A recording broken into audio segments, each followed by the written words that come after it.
Hydrogen spectrum की विभिन्न श्रेणियों के लिए तरंगदैर्ध्य के सूत्र लिखिए। ये सूत्र निकालना है, लॉन्ग क्वेश्चन आता है आपका फिजिक्स में।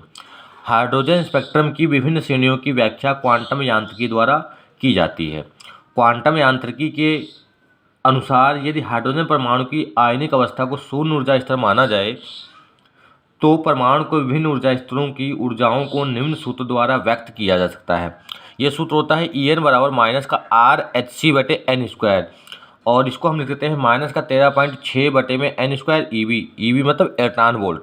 और जहाँ पर n का मान क्या होता है, जहाँ n बराबर होता है 1 2 3 कॉमा डॉट डॉट, ये सब क्वांटम संख्या होता है, और R को कहते हैं रेडबर्ग नेतांक।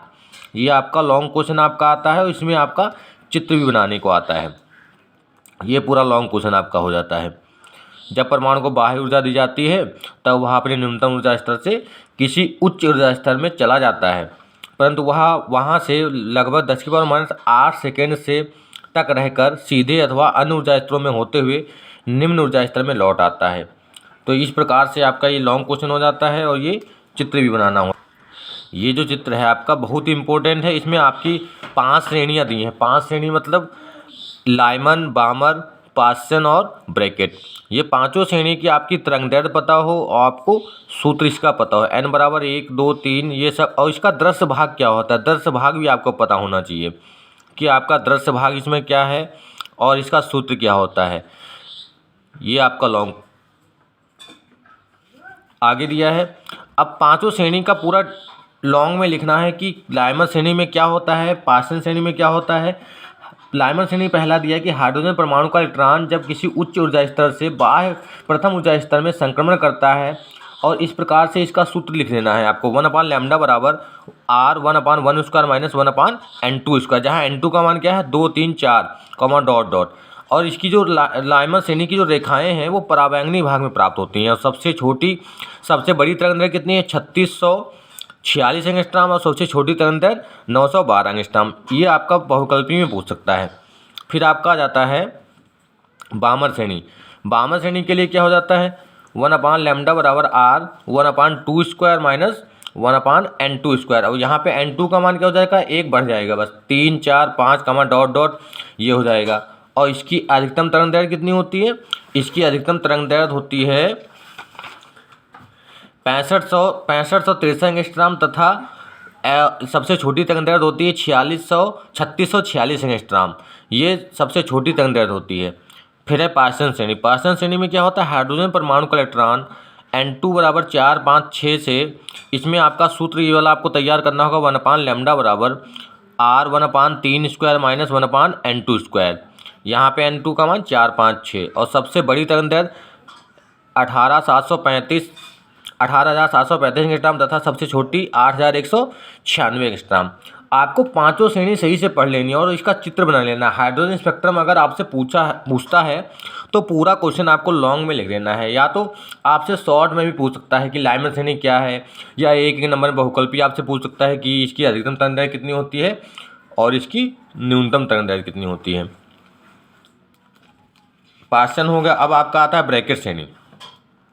ब्रैकेट श्रेणी में n2 का मान 5 6 7 ये आ जाता है। ये आपको पूरा तैयार कर लेना है हाइड्रोजन परमाणु का इलेक्ट्रॉन। और इसमें अगर आप लोगों ने वाइवा के लिए तैयार किया है ये वाला, अगर हाइड्रोजन स्पेक्ट्रम बनाया तो इससे यही क्वेश्चन आपसे पूछ सकता है कि अधिकतम तरंगदैर्ध्य कितनी होती है, न्यूनतम तरंगदैर्ध्य कितनी होती है, और इसका सूत्र क्या होता है, R क्या है रेडबर्ग नेतांक, इसका मान क्या होता है, ये सब।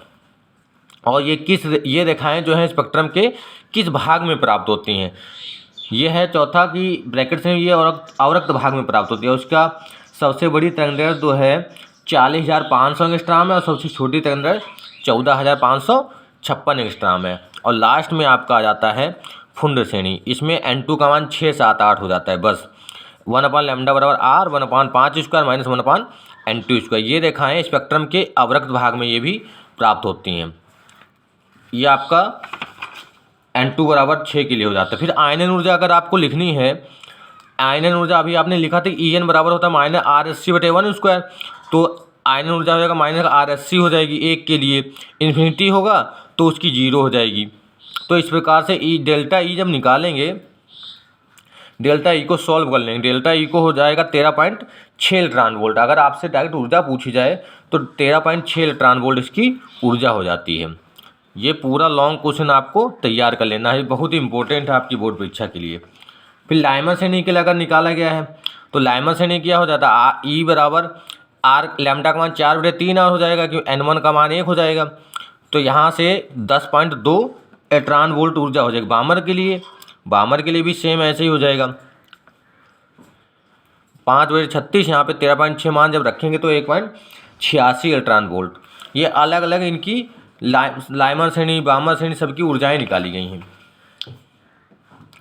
फिर आपका एक लॉन्ग क्वेश्चन आ जाता है पीएन संधि डायोड का अग्रदिशिक अभिनत तथा उत्क्रम दिशिक अभिनत परपथ आरेख। मतलब पीएन संधि डायोड, इसमें विभव प्राचीर, उत्क्रम बायस, ये सब पूछता है। तो पीएन संधि डायोड आपको पढ़ लेना है कि जब एक पीएन संधि अर्धचालक क्रिस्टल को एक विशेष विधि द्वारा एन टाइप अर्धचालक क्रिस्टल के साथ जोड़ा जाता है तो इस संयोजन को वहाँ पर क्रिस्टल जुड़ते हैं, उसे पीएन संधि डायोड कहते हैं। ये पूरा लॉन्ग क्वेश्चन आपको तैयार कर लेना है। पीएन संधि डायोड का चित्र बना लेना है और इसमें जो कंडीशन होती है पीएन संधि दष्टकारी के रूप में, ये पीएन संधि डायोड वैद्युत धारा का प्रवाह अग्र अभिनत मतलब फॉरवर्ड बायस, रिवर्स बायस, ये दोनों तैयार कर लेना है। और इसके ये चित्र हैं, ये पी कोटर है, कोटर ये पी क्षेत्र है, एन क्षेत्र, इसमें आपको तैयार कर लेना है। ये आपका फिगर बन जाएगा इसमें इस प्रकार से, ये आपका हो जाता है।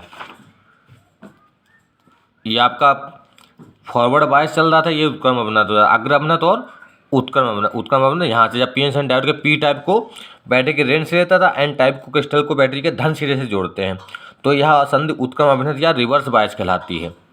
ये आपका लॉन्ग क्वेश्चन हो जाता है।